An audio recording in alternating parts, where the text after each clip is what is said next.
today.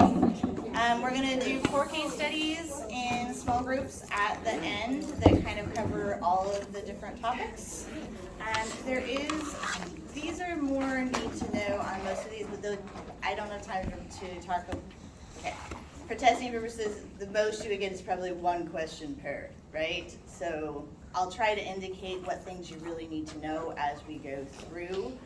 But as you might expect, there's a lot of mobility things that can happen to kids, but most of them would happen to a lot of adults, and you'd think about the same things as well, right?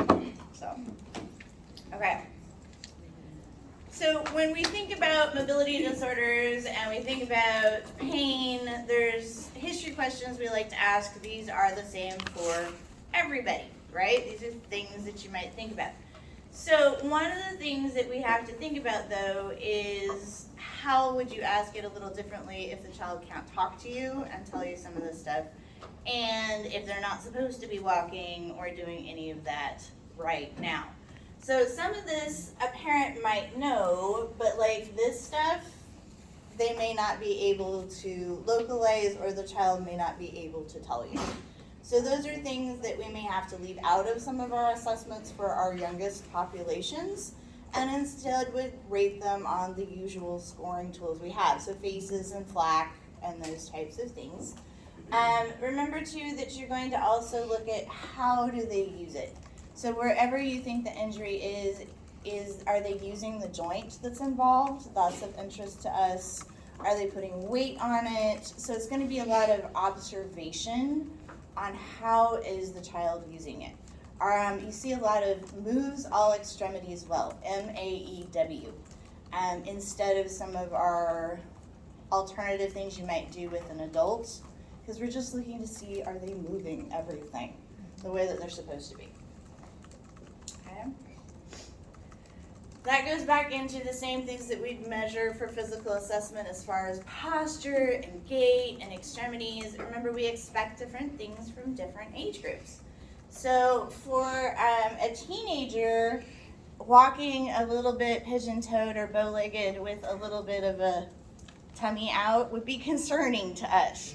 For a toddler, not so much, right? That's how they're supposed to walk, with a wide-legged stance and really just trying to get a little bit stiff-kneed, right? They're just figuring it out.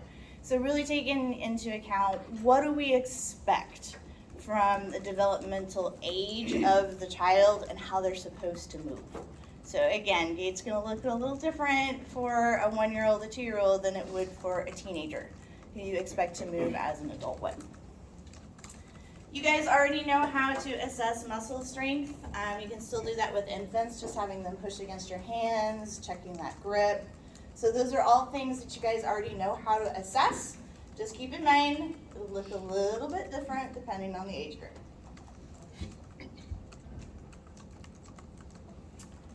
So when are we worried? If a joint's involved, we're worried.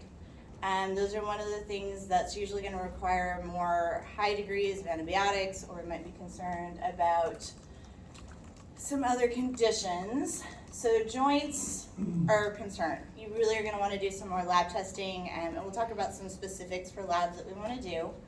And if there's an acute non-traumatic limp, and so if we don't have a good reason for there to have been an injury, they weren't at soccer practice, they didn't fall down, those should be more concerning for something that is infectious and something that could go septic more quickly.